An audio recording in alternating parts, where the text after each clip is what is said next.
સૌથી પહેલી મોટી વાત તો કોઈ પાર્ટી નથી અને કોકરોચ જે છે આપણે બધા જાણીએ છીએ કે આપણે ટોયલેટની અંદર કે બાથરૂમની અંદર નીકળે તો આપણે હીટના સ્પ્રે સાથે એને મારી નાખતા હોઈએ છીએ। સોશિયલ મીડિયાથી ચર્ચામાં આવેલી કોકરોચ જનતા પાર્ટીએ ગઈકાલે દિલ્હીના જંતર મંતર ખાતે જોરદાર વિરોધ પ્રદર્શન કર્યું હતું। એની અસર એટલી બધી જોવા મળી કે ક્યાંક અત્યારે હાલ યુવાનો છે એ લોકોના અંદર ભારે રોષ જોવા મળી રહ્યો છે, પણ અંતે આ સમગ્ર વિષયને લઈને ભારતીય જનતા પાર્ટીના વિરમગામના ધારાસભ્ય હાર્દિક પટેલનું એક નિવેદન સામે આવ્યું છે। આખો આ મામલો શું છે તેની વાત આ વિડીયોમાં। નમસ્કાર, હું હંસિની અને તમે જોઈ રહ્યા છો નિર્ભય ન્યૂઝ। કોકરોચ જનતા પાર્ટીના અભિજીત દીપકે દ્વારા જે રીતે ગઈકાલે આખો આ વિરોધ પ્રદર્શન કરવામાં આવ્યો હતો, હજારોની સંખ્યામાં યુવાનો છે એ લોકો તેમની સાથે જોડાયા હતા અને યુવાનોએ પણ સરકારની સામે એ જ સવાલ પૂછ્યા હતા કે અમે લોકો મહેનત કરીએ છીએ અને એ બાદ પેપર લીક થઈ જાય છે તો પછી કેમ કોઈ કાયદેસરની કાર્યવાહી નથી કરવામાં આવતી। જે રીતના વિરોધના ગઈકાલે દ્રશ્ય સામે આવ્યા હતા એને જ લીધે ક્યાંક ને ક્યાંક અત્યારે હાલ રાજકીય વર્તુળોની અંદર પણ ઘણી બધી ચર્ચાઓ જામી છે કે શું અભિજીત દીપકેની પાછળ કોઈ ચહેરો છે કે પછી તેમના દ્વારા જ આખું આંદોલન છે તે કરવામાં આવી રહ્યું છે। એક તરફ અત્યારે હાલ અભિજીત દીપકે અને તેની સાથે જે કોકરોચ જનતા પાર્ટી છે એના ફોલોવર્સ દિવસે ને દિવસે વધી રહ્યા છે, યુવાનો દિવસે ને દિવસે તેમની સાથે જોડાઈ રહ્યા છે અને ગઈકાલે જ્યારે દિલ્હીના જંતર મંતર ખાતે આખું આ વિરોધ પ્રદર્શન થયું હતું એને જ લઈને હવે વિરમગામના ધારાસભ્ય હાર્દિક પટેલ છે મેદાને આવ્યા છે અને તેમને સ્પષ્ટપણે કહી દીધું છે કે આ કોઈ એવી પાર્ટી છે જ નહીં।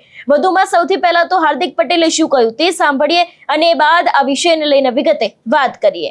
સૌથી પહેલી મોટી વાત તો કોઈ પાર્ટી નથી અને કોકરોચ જે છે આપણે બધા જાણીએ છીએ કે આપણે ટોયલેટની અંદર કે બાથરૂમની અંદર નીકળે તો આપણે હીટના સ્પ્રે સાથે એને મારી નાખતા હોઈએ છીએ। સૌથી પહેલી મોટી વાત તો કોઈ પાર્ટી નથી અને કોકરોચ જે છે આપણે બધા જાણીએ છીએ કે આપણે ટોયલેટની અંદર કે બાથરૂમની અંદર નીકળે તો આપણે હીટના સ્પ્રે સાથે એને મારી નાખતા હોઈએ છીએ। સૌથી પહેલી મોટી વાત તો કોઈ પાર્ટી નથી અને કોકરોચ જે છે આપણે બધા જાણીએ છીએ કે આપણે ટોયલેટની અંદર કે બાથરૂમની અંદર નીકળે તો આપણે હીટના સ્પ્રે સાથે એને મારી નાખતા હોઈએ છીએ। સૌથી પહેલી મોટી વાત તો કોઈ પાર્ટી નથી અને કોકરોચ જે છે આપણે બધા જાણીએ છીએ કે આપણે ટોયલેટની અંદર કે બાથરૂમની અંદર નીકળે તો આપણે હીટના સ્પ્રે સાથે એને મારી નાખતા હોઈએ છીએ।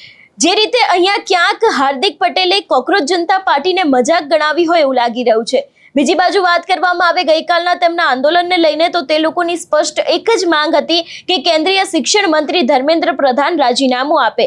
જે રીતે આખો આ મામલો સામે આવ્યો હતો, નીટનું પેપર લીક થયું હતું ને એ બાદ અત્યારે હાલ એક બાદ એક દેશમાં જે પરીક્ષાઓ છે એની અંદર ગેરરીતિ થઈ રહી છે એ જ મામલાને લઈને તે લોકો દ્વારા અત્યારે હાલ એવી વાત કરવામાં આવી છે અને કહેવામાં આવ્યું છે કે શિક્ષણ મંત્રી ધર્મેન્દ્ર પ્રધાન છે તે રાજીનામું આપે। ગઈકાલે ઘણા બધા એવા યુવાનો છે કે જે લોકો કોકરોચ બનીને ત્યાં પહોંચ્યા હતા અને એની જ સાથે જે આખા આંદોલન કરવામાં આવ્યા હતા એની અંદર આપણે જોયું હતું કે લગભગ ક્યાંક લોકોની અટકાયત પણ કરવામાં આવી હતી। ઘણા બધા લોકો હીટ મશીન લઈને આવ્યા હતા, જે હીટ છે જેનાથી કોકરોચ મરી જતું હોય છે એ લોકોને ક્યાંક કોકરોચ જનતા પાર્ટીએ કાઢી મૂક્યા હતા પોતાના આંદોલનમાંથી। એટલે અત્યારે હાલ જે રીતે સોશિયલ મીડિયામાં વિડીયોઝ વાયરલ થઈ રહ્યા છે, એક તરફ ગુજરાતના જે હાર્દિક પટેલ છે એમનું પણ આ નિવેદન સામે આવ્યું છે અને ભારતીય જનતા પાર્ટીના નેતાઓ પણ ક્યાંક ને ક્યાંક આ કોકરોચ જનતા પાર્ટીના કહી શકાય કે ક્યાંક અગેન્સ્ટમાં ચાલી રહ્યા છે। બીજી બાજુ ગુજરાતના જે બીજા લોકો છે એ લોકો જે વિપક્ષના લોકો છે એ લોકો ક્યાંક અત્યારે હાલ સમર્થનમાં પણ આવ્યા છે, પણ અંતે કોકરોચ જનતા પાર્ટી દ્વારા એક જ માંગ કરવામાં આવી છે